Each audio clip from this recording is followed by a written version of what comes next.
What up, guys? The Bench Buddies are back with my NFL Week 11 power rankings. But before we get into it, subscribe to the channel to be entered into our giveaway. At 32, I have the Panthers. Not much to be said about this team. An ugly loss. Don't have a pick next year in the first round. And Frank Wright, is he the guy to lead this team to promised land in the future? I don't think so. Bryce Young needs some new help. The Giants come in at 31. Another ugly loss yet again. And to get Commanders on the road, probably another ugly loss. Saquon probably going to be out next year as this Giants team needs a lot of help. 30 are the Patriots, and this team, they've been in a lot of games, but they just can't find ways to win. And they're 2-8. And I think it's time we get to see Bailey Zappi or Malik Cunningham. Mac Jones has lost the locker room, so this is kind of blowing up all in our face here as we enter the bye week. 29 are the Bears. They're at 3-7, 2 wins with Badgett, 1 with Fields, but Fields is expected back against Detroit this week. I don't think they win that game, but they put up some more points in 16. I think they'll score 20. Fields and DJ Moore will have a good connection there, but the Lions are just on a roll right now. 28 are the Cardinals, and this team is going to be a new look team for the second half of the season. They got Murray and Connor back, and if Trey McBride can be that number one target for Kyler and outside of Marquise Brown, this Cardinals team is going to be tough to stop. 27 are the Rams, and this week they get the Seahawks at home. Stafford's back. Kupp and Puka looking to build off of their success together. And Kyron Williams is expected back in week 12. And if they can win this week, they still have an outside shot at making the playoffs as a wild card. In the NFC, anything is up in the air right now. And the Rams, well, they need to start winning fast. 26 are my Packers, and this team, yet another loss in the fourth quarter, and it's their fourth one-possession loss this year. And in 3 of those, Love's thrown an interception on that last drive, and they get the Chargers, Lions, and Chiefs in the next 3 games. And if they can't find a way to at least win one of those, the season's over, and a lot of people are going to be questioning if Jordan Love has this job next year. 25 are the Falcons, and they fall victim to a loss to the Cardinals, and they've lost 3 straight, 4 out of their last 5 after the hot start. And now it's Desmond Ritter's show after Heineke is out for the year. Bijan Robinson is getting more involved as we go into the bye week for them. So hopefully out of this bye week, we'll get things right and really rely on Bijan. 24 are the Commanders in a tough one to the Seahawks. And the defense looked pretty solid even after trading Chase Young and Montez Sweat. But Sam Howell is leading the league in passing yards right now, and this team has had success through the air. And even Brian Robinson Jr., that one catch took it to the crib. He's looked great this year as well, as they need to get him the ball. At 23, I have the Tennessee Titans.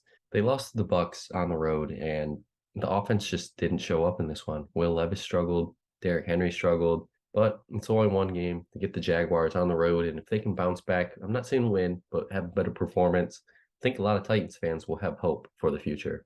At 22 are the New York Jets, and they lost a tough one to the Raiders on Sunday Night Football.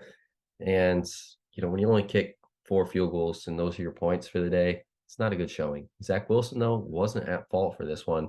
I just don't think they did enough to punch it in. And I'm not saying that's his fault. And there's just some missed opportunities that didn't happen for him. But if Rodgers can return and this team is 6-7, 7-6, 7-7 at the time when he's back, this Jets team will have a chance, and they're going to throw him in there if they can get to the playoffs. But they got the Bills this week, and if they can somehow pull off that upset, the Jets, I think they'll be in a good position. 21 are the team that beat the Jets, the Las Vegas Raiders, and they get the Dolphins this week in a tough matchup, but they're 2-0 under new head coach Antonio Pierce, and this is kind of the team that took place when John Gruden was fired in 2020.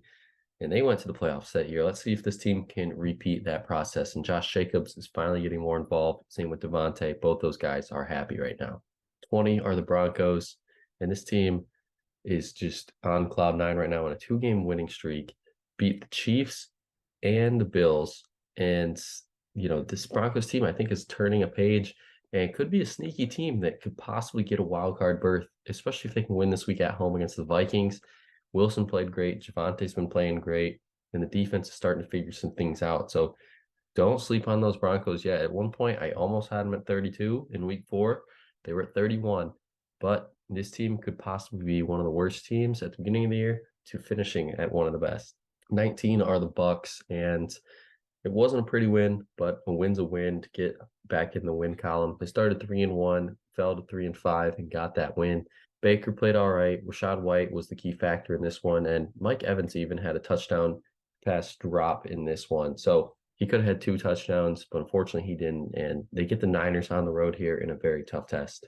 18 are the Saints, and they lost to the Vikings here on the road. And it was just because they couldn't do anything in the first half. They gave up 24 points in the first half. There was too much to overcome in the second half. But this team is still one of the favorites in the NFC South. I think with the Falcons reeling right now, and the Bucks are kind of just hanging around there. The Saints got to come out of the bye and win too, and really take advantage of that weak division. At 17, I have the Patriots, and they got the win over in Germany. Sorry, I have the Colts over the Patriots. At 17, I have the Colts, and they beat the Patriots over in Germany.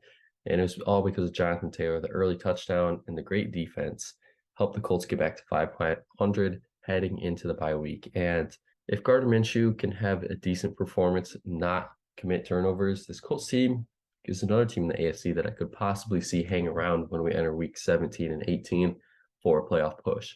16 are the Chargers, and they just couldn't stop the Lions on 4th down in this one. That's the story of this, how it goes for them. And Herbert played great, especially Keenan Allen too. But despite their record, this team is very good, and they go into Green Bay, and they're going to be favored in that one as well. But the Chargers, haven't traveled well this year, and they could be due for another letdown.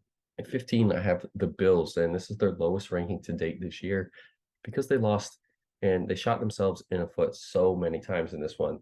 Josh Allen, 2 interceptions, a fumble loss. James Cook, a fumble loss, 4 total turnovers, and the 12th man on the field for the kick that they missed got a redo, and they made it. It just seems like the Bills don't really have that focus this year. They're 5-5. Next 4 games aren't easy. Division rival Jets, who they lost to once this year, Philly, Kansas City, Dallas, that are all playing good right now. They win one of those 3.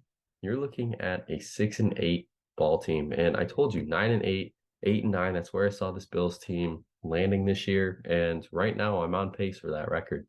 14, I have the Steelers, and they stay put after their close win against the Packers.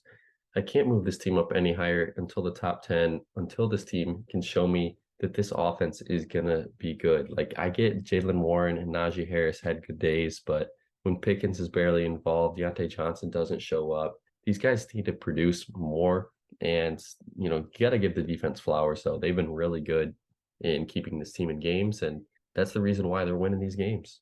13 are the Vikings. Josh Dobbs has given this team some life.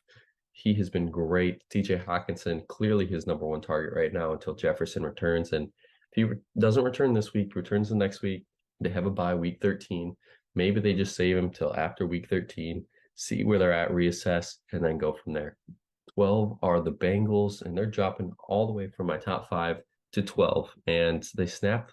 I get that they only lost by a game-winning field goal, but it just kind of felt like they needed to take that reset and get back on the same page. Tyler Boyd dropped a touchdown in the end zone on 3rd goal, and they were forced to kick the field goal. And then obviously that led the Texans down the field to kick the game-winning one. But now, Thursday Night Football, they get the Ravens on the road in a very tough game. At 11, I have the Houston Texans, who just beat those Bengals, and they're almost in the top 10. They're almost there. They can beat the Cardinals this week. They're probably going to get in. And C.J. Stroud is 2nd in the league in passing yards, and he's having a great year. And he might even get some MVP votes when it's all said and done. But this Texans team has been very good, and they still have a shot to win the AFC South, and don't rule them out yet. Starting my top 10, I have the Seahawks beat the Commanders on a game-winning field goal. But starting this week through week 15, that's going to decide if this team has a chance to win the West. They get San Francisco twice, Dallas and Philly, and it's a tough 4 games after this week. So the Seahawks are really going to see what they're made of as well. Week 9, I have the Jaguars. At 9, I have the Jaguars, and they're falling out of my top 3 because they just got embarrassed to the 49ers. And I don't know if that's just the Niners are finally back on the same page and they're just too good, or if the Jaguars just couldn't figure anything out offensively. Lawrence struggled. The run game wasn't there. Christian Kirk, though, had a solid day. The Niners just gave this team fits, and I think it's a good learning lesson for them. as they head back to the drawing board against a weaker opponent in the Titans. At 8, I have the Dolphins coming out of the bye, and their biggest story is Devon Achane is back this week. And it's to be said that when he and Mostert are healthy, this team's limit, I don't think there is one. The sky is the limit at this point. The only thing that's concerning, they're 0-3 against teams above 500. The Raiders are a 500 team. I don't think they fall in that category. And the Dolphins should win this week, get back on track, get to 7-3, and claim a hold of that AFC East. At 7, I have the Ravens, and they fall out of 2 after that game-winning field goal for the Browns, but they get Cincinnati and the Chargers before the bye weeks. And if they can win both those, get to 9-3, no doubt they'll be back into my top 5 by then. But the biggest story from them right now, Keaton Mitchell. He's had explosive plays the last 2 weeks and touchdowns. He's quick, so they're going to be using him more and more and more. And Zay Flowers as well. And this Bengals-Ravens game, big implications for the AFC North. Speaking of the AFC North, you have the Cleveland Browns coming in at 6, and this team is probably going to drop whether they win or lose next week to the Steelers, just because Deshaun Watson is now out for the season. Out of nowhere, no one really saw that one coming. You got to move on, move forward. This team's still going to try to run the ball with Jerome Ford and Kareem Hunt. But if Dorian Thompson-Robinson is going to be the starter, if he can come in and play half of how Watson has played, I think this Browns team is still going to find themselves a way almost in the playoffs or outside of the playoffs going into week 16, 17, and 18. Starting my top 5, I have the Cowboys getting back in after a dominating performance against the Giants. They beat them by a total of 72 points in their 2 matchups this year, most in the series history. Dak Prescott, possible MVP candidate this year, along with CeeDee Lamb. These 2 guys have been unstoppable this year, and weeks 13 through 17, look at that schedule. Seahawks, Eagles, Bills, Dolphins, Lions. Got to go at least 3-2 there and show that this team can play with the big dogs. At 4, I have the Niners, and it's deserving they're back up here because of that big win they had against Jacksonville. Chase Young looked great. McCaffrey struggled. Even he still had a great game, 142 yards, but he didn't score, snapping his streak. But Kittle made the most of his 3 catches, 116 yards and a touchdown, and they get the Bucs this weekend. They should take care of business. At 3, I have the Chiefs. They get the bye week to rejuvenate, come out, and who do you get? The Eagles, Monday Night Football. But if Taylor Swift's going to be there, it's a lock that the Chiefs are going to win. They're 5-0 this year with her in attendance. But it's the Kelce versus Kelce Bowl, and it seems like it's starting to add up that the AFC is going to have to run through Arrowhead again. At 2, I have the Detroit Lions, and they're back up here. This team is a contender. They just signed Bruce Irvin. He wanted to play for a contender, so who do you choose for? The Lions. And I think right now they are the biggest threat to the Eagles in the NFC. This team has the balls to go for it on 4th down over and over again, and it proved the difference in this win as they went for it on 4th and 2 late in the 4th, got the conversion, they milked the clock for the game-winning field goal. Goff looked good. The 2 backs look good, and Amon-Ra, he's been electric this year. So this Lions team, if they can put up 41 on the Chargers defense, I can't imagine what they're going to do to the Bears. And at 1, I have the Eagles. And like I said, the Kelce versus Kelce Bowl get the Chiefs on the road Monday Night Football. The game in Dallas is going to decide not only probably the NFC, but their division as well.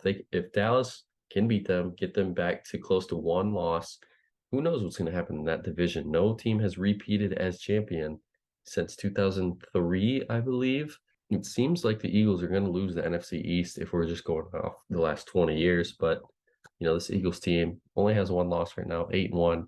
I'm very happy with their play heading into week 11. But until next week, you guys got to come back to see where your favorite team ranks. But until the next time, the Bench Buddies are out.